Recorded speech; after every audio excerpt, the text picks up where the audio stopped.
प्यारे बच्चों, पिछले लेक्चर में मैंने आपको आनुवांशिकता के बारे में बताया था कि कैसे आनुवांशिक लक्षण जो होते हैं वह अगली पीढ़ी को स्थानांतरित होते हैं माता पिता से संतान में। आज हम जैव विकास के बारे में समझेंगे। जैव विकास का मतलब है कि कैसे हमारे आसपास आज इतने प्रकार के जीव हैं, पेड़ पौधे या जीव जंतु जो कि लाखों प्रजातियां हैं, वो कैसे आई, कैसे बनी।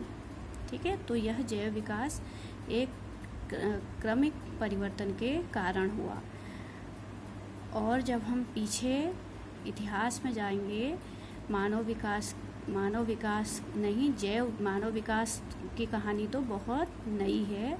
अगर हम जैव विकास की कहानी में जाएंगे तो जब हम पीछे जाते हैं तो हमें अंदाज़ा होता है कि सारे के सारी स्पीसीज, जितने भी जीव जंतु पेड़ पौधे तरह तरह के हमारे आसपास हैं, वे सब किसी समय केवल एक ही पूर्वज से वो सब पैदा हुए हैं। यानी कि जब पृथ्वी की शुरुआत हुई थी तब केवल एक ही प्रकार के जीव पैदा हुए थे। उसके बाद उन्हीं एक प्रकार के जीव, बैक्टीरिया या जीवाणु से ही आज लाखों प्रजातियां पैदा हुई हैं। तो कैसे वह पैदा हुई, यही जैव विकास की कहानी है। जैव विकास जीवों के विकास की एक लंबी यात्रा है। वर्तमान में हम अपने आसपास लाखों प्रजातियों के विषय में पढ़ते और सुनते हैं। ठीक है, काल में पीछे जाकर समान पूर्वजों की खोज से हमें अंदाजा होता है कि समय के किसी बिंदु पर अजैव पदार्थों ने जीवन की उत्पत्ति की। जब हम काल में पीछे जाते हैं तो हमें पता चलता है कि हमारे पूर्वज सबके एक समान थे, एक ही पूर्वज थे। ठीक है, और उससे पहले अगर हम जाएं तो जीवन की उत्पत्ति ही अजैव पदार्थों से हुई है। उसके बाद सरल संरचना वाले एक कोश की जीव बने। सरल संरचना वाले एक कोषीय जीव जैसे अमीबा, पैरामीशियम ये बने। और इन जीवों से ही सरल संरचना वाले बहुकोशिकीय जीव बने।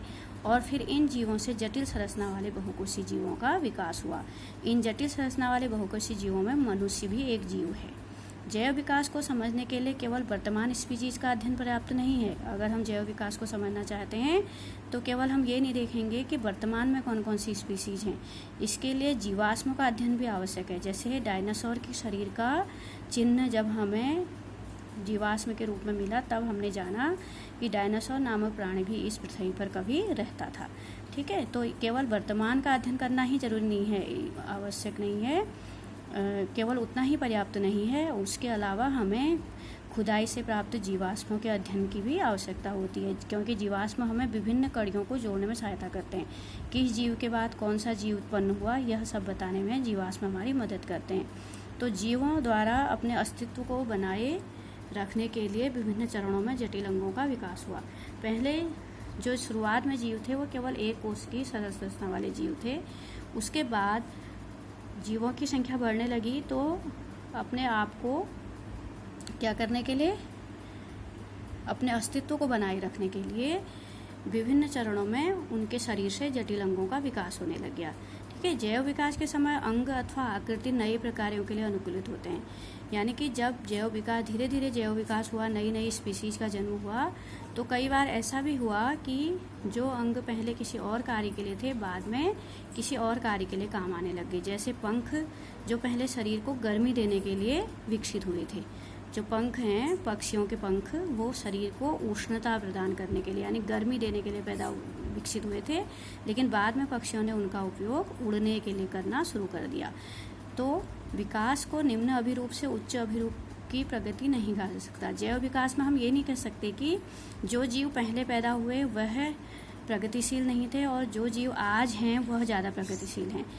जबकि हम जानते हैं कि जो आज के जीव हैं जटिल संरचना वाले, जैसे मनुष्य है जटिल संरचना वाला बहुकोशिकीय जीव है, ऐसे ही लाखों जीव हैं जो बहुकोशिकीय हैं। उनका शारीरिक अभिकल्प जो है अत्यंत जटिल है, यानी कि वे ज़्यादा नाजुक हैं। जबकि सरलतम शारीरिक अभिकल्प वाले जैसे बैक्टीरिया है, वायरस है, वे सब क्या होते हैं, अपने अस्तित्व को -150 डिग्री टेम्परेचर पे भी वो जीवित रह सकते हैं और +150 डिग्री टेम्परेचर पे भी वो बैक्टीरिया या और वायरस अपने को जीवित रख सकते हैं। जबकि जो जटिल संरचना वाला, जटिल शारीरिक अभिकल्प वाले जीव जो वर्तमान समय में उत्पन्न हुए हैं, वे अपने आप को अपने अस्तित्व को बनाए रखने के लिए संघर्ष कर रहे हैं। इसलिए हम ये नहीं कह सकते हैं कि जो जीव सरल संरचना वाले और प्राचीन थे वो उनसे ज़्यादा प्रगतिशील जीव आज के हैं, हम ऐसा नहीं कह सकते। क्योंकि जैसे हम मनुष्य को ही ले लें तो मनुष्य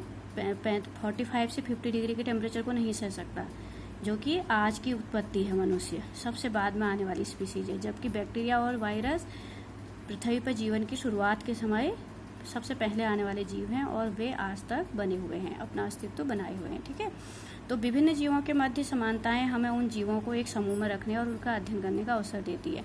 हम ये भी देखते हैं कि विभिन्न जीवों के मध्य बहुत समानताएं होती हैं। जैसे उदाहरण के लिए मनुष्य है, वह चिंपैंजी के बहुत समानता रखता है।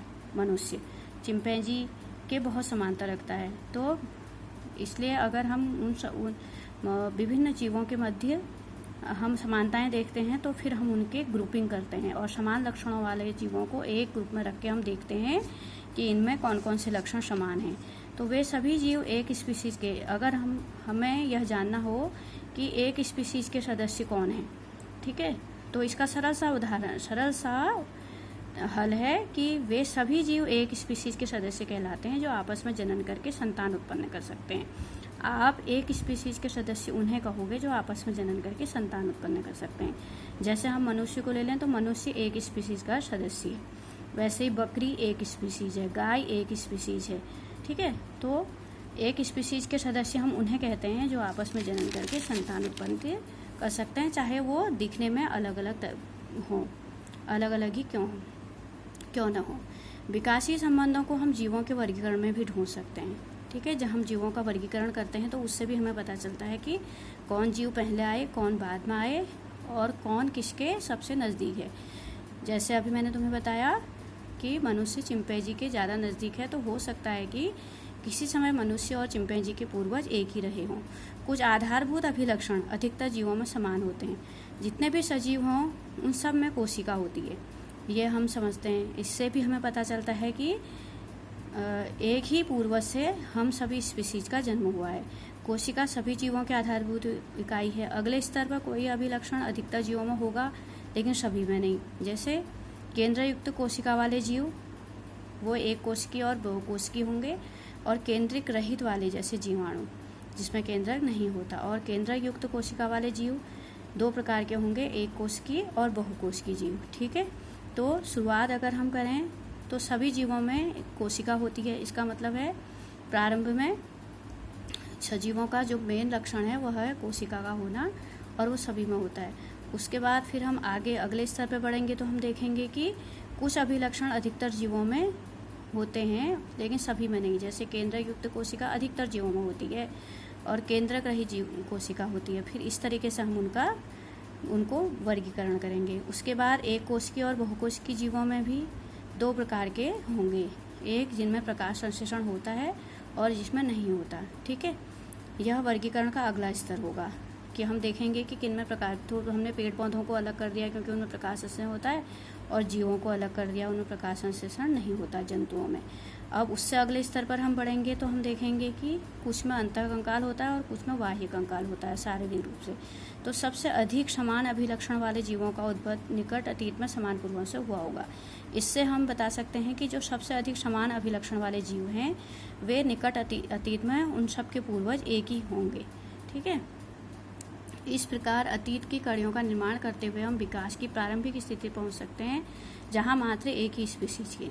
अगर हम इस तरीके से विभिन्न कड़ियों को जोड़ते जाएं तो हम उस समय में पहुंच जाएंगे जहां मात्र एक स्पीसीज थी और उसी से सारी स्पीसीज का जन्म हुआ। जैसे हम अपने आसपास देखते हैं, पक्षी, सरीसृप, जलस्थलचर, स्तनधारी। पक्षियों के और सरीसृप, जलस्थलचर जैसे मेढक, स्तनधारी जैसे मनुष्य, इन सभी के 4 पैर होते हैं। इसका मतलब इनके पूर्वज कभी एक ही रहे होंगे। ठीक है, सभी के पादों की आधारभूत संरचना एक है, चाहे कार्य भिन्न हो। पक्षी के जो पंख हैं और मनुष्य के जो पैर हैं, इनके आधारभूत संरचना को अगर हम देखें तो एक सी है, तो इनके पूर्वज कभी एक ही रहे होंगे। तो ये सभी एक दूसरे के निकट की जातियां हैं, और चाहे ये कार्य भिन्न करते हों लेकिन आधारभूत संरचना एक ही है। तो इस प्रकार के अभिलक्षण समजात अभिलक्षण कहलाते हैं। जो विभिन्न स्पीशीज के बीच विकासीय संबंध की पहचान करने में सहायता देती है। तो नई स्पीशीज का जन्म कैसे होता है? नई स्पीशीज का जन्म यानी जातीय उद्भव के प्रमुख कारक हैं आनुवांशिक विचलन, प्राकृतिक चयन व भौगोलिक पृथक्करण। अब हम इस कहानी पर आगे बढ़ेंगे कि नई स्पीशीज कैसे पैदा होती है, क्योंकि मैंने कहा था एक स्पीशीज के सदस्य हुए हैं जो आपस में जन्म करके संतान उत्पन्न कर सकते हैं। तो इसका मतलब नई स्पीशीज का जन्म कैसे होता होगा? एक अकेली स्पीशीज से लाखों स्पीशीज कैसे बनी होंगी? इसके कारक हैं आनुवांशिक विचलन, प्राकृतिक चयन एवं भौगोलिक पृथक्करण। इन तीनों कारकों के संयुक्त रूप से प्रभावी होने पर एक नई स्पीशीज का जन्म होता है कई पीढ़ियों के बाद, क्योंकि कई पीढ़ियों के बाद उत्तरोत्तर जब विभिन्नताएं संचित होती हैं तब नई स्पीशीज बनती है। तो इसके विषय में फिर मैं अगले लेक्चर में बताऊंगी।